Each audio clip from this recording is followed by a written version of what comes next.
ஆண்டவரும் இரட்சகருமாகிய இயேசு கிறிஸ்து திருப்பெயரினாலே உங்களை நான் வாழ்த்துகிறேன். இந்த இறைவார்த்தை மூலமாக ஆண்டவருடைய வார்த்தை உங்களோடு கூட பகிர்ந்து கொள்வதிலே நான் மிகுந்த மகிழ்ச்சி அடைகிறேன். கர்த்தர் தாமே உங்களை ஆசீர்வதிப்பாராக. இன்று திருச்சபை நமக்கு கொடுத்திருக்கிற தலைப்பு தன்னலமின்றி கொடுங்கள். அதற்கு ஆதாரமாய் கொடுத்திருக்கிற வசனம் 2 கொரிந்தியர் 8ஆம் அதிகாரம் 2ஆம் வசனம். அவர்கள் மிகுந்த உபத்திரவத்தினாலே சோதிக்கப்படுகையில் கொடிய தரித்திரமுடையவர்களாயிருந்தும் தங்கள் பரிபூரண சந்தோஷத்தினாலே மிகுந்த உதாரத்துவமாய் கொடுத்தார்கள். மக்கதோனிய திருச்சபை பற்றி அவர் சொல்லுகிறார்.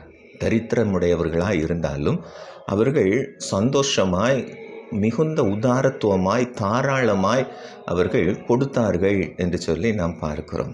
அருமையானவர்களே, கொடுப்பது என்பது கடவுளுடைய பண்பு. ஏனென்றால் ஆண்டவராகிய இயேசு கிறிஸ்துவை நமக்காக பிதாவாகிய தேவன் அவர் நம்முடைய பாவங்களுக்காக தன்னுடைய குமாரனையே கொடுத்தார். எனவே அந்த தெய்வீக பண்பு ஒவ்வொரு மனிதர்களிடத்திலையும் காணப்பட வேண்டும் என்று சொல்லி ஆண்டவர் விரும்புகிறார். எனவே கொடுப்பது என்பது எதிர்பார்த்து கொடுப்பது அல்ல, தன்னலமின்றி சுயநலமின்றி அதில் எந்த விதமான ஆதாயமின்றி கொடுக்க வேண்டும் என்று இங்கே நாம் பார்க்கிறோம். எனவே இன்று கொடுக்கிறவர்கள் எப்படி கொடுக்கிறார்கள் அப்படி பார்த்தோம் அப்படின்னா, சிலர் பெருமைக்காக கொடுக்கிறவர்கள் இருக்கிறார்கள். 4 பேர் நம்மளை பெருமையாக பேசணும் அப்படிங்கிறதுக்காக பெருமையாக கொடுக்கிறவர்கள் இருக்கிறார்கள். கட்டாயத்துக்காக கொடுக்கிறவர்கள் இருக்கிறார்கள். கட்டாயப்படுத்தி அவர்களிடத்தில் வேறு வழி கிடையாது, கொடுக்கணும் அப்படிங்கிற ஒரு கட்டாய நிர்பந்தப்படுத்தி கொடுக்கிறவர்கள் இருக்கிறார்கள். இன்னும் எதிர்பார்ப்பிற்காக கொடுக்கிறவர்கள் இருக்கிறார்கள். இதை கொடுத்தா நமக்கு இன்னும் நன்மை கிடைக்கும் அப்படின்னு சொல்லி எதிர்பார்த்து கொடுக்கிறவர்கள் இருக்கிறார்கள். அடுத்து கடமைக்காக கொடுக்கிறவர்கள் இருக்கிறார்கள். அடுத்து ஒரு கடவுளுக்காக கொடுக்கிறவர்கள். இப்படி கொடுக்கிறவர்கள் 5 வகையாக இருக்கிறார்கள். எனவே கொடுப்பதிலே நாம் கடவுளுக்காக கொடுக்க வேண்டும், இன்னும் ஏழை எளிய மக்களுக்காக கொடுக்க வேண்டும்.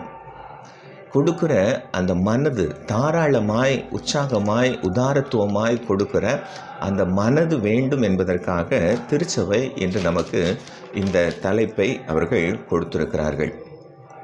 பொதுவாக கொடுக்கிற பண்பு எல்லாரிடத்திலும் இருக்கிறதா என்று சொன்னால் இல்லை என்று தான் சொல்ல வேண்டும். ஏனென்றால் சிலர் கொடுக்காமல் சாக்குப்போக்கு சொல்லுகிறவர்களும் இருக்கிறார்கள்.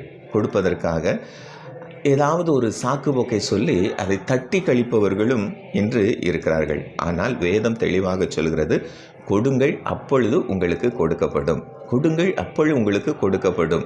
இன்னொரு வேத வசனம் சொல்கிறது, நீங்கள் எந்த அளவையினால் அளக்கிறீர்களோ அந்த அளவையினாலே உங்களுக்கு அளக்கப்படும் என்றும் வேதத்திலே நாம் பார்க்கிறோம். எனவே நாம் எந்த அளவுக்கு கொடுக்கிறோமோ அதே அளவு தான் நமக்கும் கொடுக்கப்படும் என்பதை நாம் புரிந்து கொள்ள வேண்டும். அதே நேரத்தில் கொடுக்காதவர்களிடத்திலிருந்து எப்படி எடுக்க வேண்டும் என்பதும் அவர் அறிவார். ஒருவேளை கொடுப்பதற்கு, ஆலயத்துக்காக கொடுப்பதற்காக, ஏழைகளுக்காக கொடுப்பதற்காக சிலர் வருத்தப்படுவார்கள். ஆனால் அதே மனிதர்கள் மருத்துவமனை செலவுக்காக திடீர்னு ஏதாவது ஒரு செலவினங்கள் 5 லட்சம் 10 லட்சம் செலவினங்கள் வரும்போது வேறு வழி கிடையாது, கொடுத்து தான் ஆகணும். எனவே நீங்கள் கொடுப்பதை உற்சாகமாய் தேவனுக்காக கொடுக்கும்போது உங்களுடைய வாழ்க்கை மகிழ்ச்சியாக இருக்கும். எனவே வேதம் சொல்லுகிறது, ஏழைக்கு இறங்குகிறவன் கர்த்தருக்கு கடன் கொடுக்கிறான் என்று சொல்லி நாம் வேதத்தில் பார்க்கிறோம். ஒரு மனிதன் மரித்து பரலோகத்துக்கு போனானாம். போன மனிதனை பேதுரு வரவேற்று பரலோகத்துக்குள்ளே அழைத்து செல்கிறார். அழைத்து செல்லும்போது தங்கத்தினால் ஆன வீதிகள், இன்னும் இரத்தத்தினால் ஆன இரத்தினத்தினால் ஆன இரத்தின கற்களால் ஆன பளிங்கு மாளிகைகள், இவைகளெல்லாம் பார்த்து கொண்டே அந்த மனிதன் போய்கொண்டே இருக்கிறான். அந்த தெருவிலே நடந்து அவனுக்குரிய வீட்டை காண்பிப்பதற்காக பேதுரு அழைத்து செல்கிறார். இவனுக்கு ரொம்ப சந்தோஷம். தங்கத்தினாலான வீதி, இன்னும் இரத்தின கற்களினாலான மாளிகைகள், நமக்கும் இப்படிப்பட்ட ஒரு மாளிகை இருக்கும் என்று சொல்லி அவன் எதிர்பார்த்து கொண்டு போய்கொண்டு இருக்கிறான். தெரு போய்கொண்டே இருக்கிறது. கடைசியிலே தெரு ஓரத்திலே முடிவிலே ஒரு சிறிய குடிசை ஒன்று இருந்தது. அதில் நிறுத்தி, இதுதான் நீங்கள் தங்குகிற இடம் என்று சொல்லி அந்த பேதுரு அந்த மனிதனிடத்தில் சொன்னாராம். உடனே அந்த மனிதன் சொன்னான்னா, என்ன எனக்கு மட்டும் இப்படி எத்தனையோ மாளிகைகள் இருக்கும்போது எனக்கு ஏன் இந்த குடிசையை தருகிறீர்கள் என்று சொன்னேன்.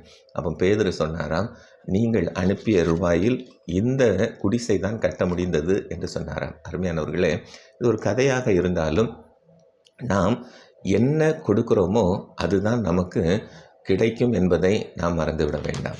எனவே வேதத்தின் அடிப்படையிலே நாம் பார்த்தோம் என்று சொன்னால் எவ்வாறு கொடுக்க வேண்டும். முதலாவது நாம் தெரிந்து கொள்ள வேண்டிய காரியம் என்ன என்று சொன்னால், நாம் வளமானதை கொடுப்பவர்களாக இருக்க வேண்டும்.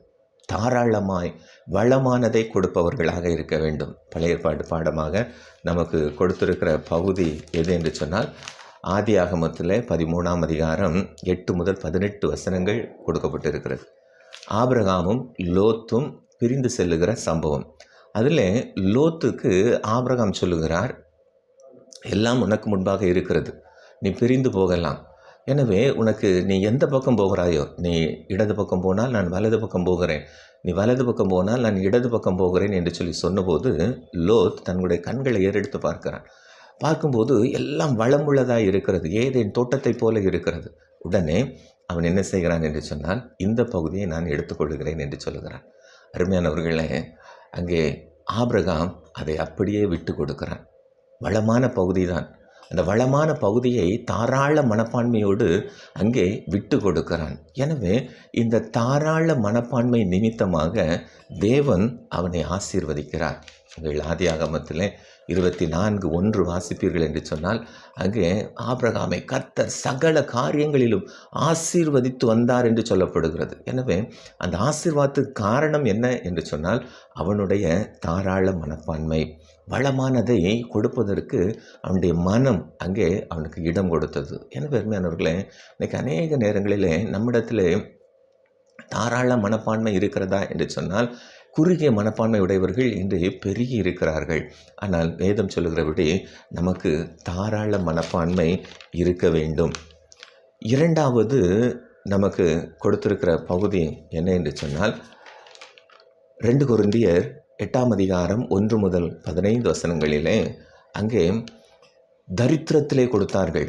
முதலிலே தாராள மனப்பான்மை, தாராளமாய் கொடுக்க வேண்டும்.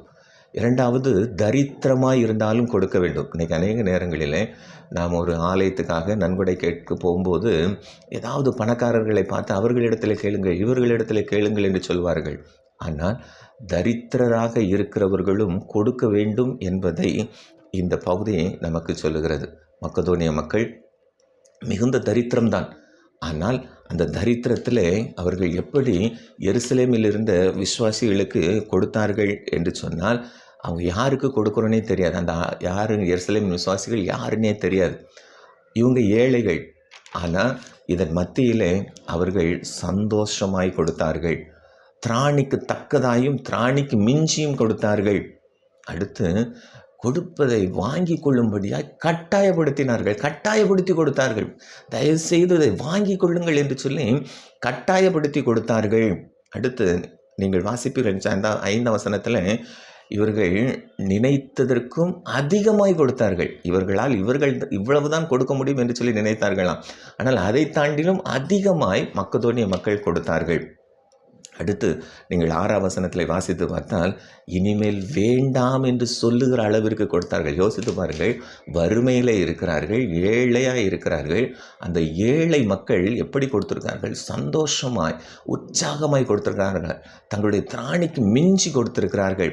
எதிர்பார்த்ததுக்கு அதிகமாய் கொடுத்துருக்கிறார்கள். அடுத்து வேண்டாம் என்று சொல்லுகிற அளவிற்கு அள்ளி கொடுத்தார்களாம். அருமையானவர்களே, அப்போ அங்கே சொல்லப்படுகிறது, அந்த மக்கள் எல்லோருக்கும் முன்மாதிரிகள் ஆனார்கள் என்று சொல்லி நாம் வேதத்தில் பார்க்கிறோம். எனவே தரித்திரத்திலும் ஆண்டவருக்காக கொடுக்க வேண்டும். இன்றைக்கி அநேக நேரங்களில் தரித்திரத்தில் வாங்க வேண்டும் என்று சொல்ல நினைக்கிறோமே ஒழிய, தரித்திரத்தில் கொடுக்க வேண்டும் என்கின்ற எண்ணம் நமக்குள்ளாக வர வேண்டும். 2 காசு போட்ட விதவை எருசலேம் தேவாலயத்தில் அங்கே எல்லோரும் காணிக்கை போட்டு கொண்டு இருக்கிறார்கள். ஆனால் ஒரு ஏழை விதவை தன்னிடத்தில் இருந்த 2 காசை போட்டபோது ஆண்டவர் சொன்னார், தன்னிடத்தை எல்லாவற்றையும் இவள் போட்டாள், எனவே இவள் தான் அதிகமாக போட்டாள் என்று சொன்னார். அருமையானவர்களே, நாமும் தேவனுக்காக கொடுக்கும்போது வறுமையிலும் கொடுக்க கற்றுக்கொள்ள வேண்டும். முதலாவது வளமுள்ளதை கொடுத்தாள், இரண்டாவது வறுமையிலே கொடுத்தார்கள், மூன்றாவது தரமானதை கொடுக்க வேண்டும். தரமானதை, தேவனுக்காக தரமானதை கொடுக்க வேண்டும். மார்க்கு 14ஆம் அதிகாரத்தில் நாம் அங்கே 3ஆம் வசனத்தில் விலையேறப்பெற்ற நளதம் என்கின்ற அந்த தைலத்தை உடைத்து அவருடைய சிரசின் மேல் ஊற்றுகிறாள் மரியாள். எல்லோரும் சொல்லுகிறார்கள், இதை 300 பணத்துக்கு விற்றிருக்கலாம், இவ்வளவு உயர்ந்ததை, இவ்வளவு வாசனை உள்ளதை, இவ்வளவு விலையேறப்பெற்றதை வீணாக்கி விட்டார்களே என்று சொல்லி எல்லோரும் கோபப்பட்டார்கள். ஆனால் அங்கே ஆண்டவர், இவள் நற்கிரியை செய்திருக்கிறாள், இவள் செய்தது எல்லா இடத்திலும் சொல்லப்படும் என்று சொல்லி அவளை அங்கு பாராட்டுகிறார். அருமையானவர்களே, நாம் கொடுக்கும்போது தரமானதை கொடுக்க வேண்டும். எனவே அருமையானவர்களே, 3 காரியங்கள். 1, நீங்கள் தாராளமாய் கொடுக்க வேண்டும், வளமுள்ளதை தாராளமாய் கொடுக்க வேண்டும். 2வது வறுமையிலும் கொடுக்க வேண்டும். 3வது நாம் தரமானதை கொடுக்க வேண்டும். அவ்வாறு கொடுக்கும்போது தேவன் நம்மையும் நம்முடைய குடும்பத்தையும் ஆசீர்வதிப்பார். கர்த்தர் உங்களை ஆசீர்வதிப்பாராக. ஆமென்.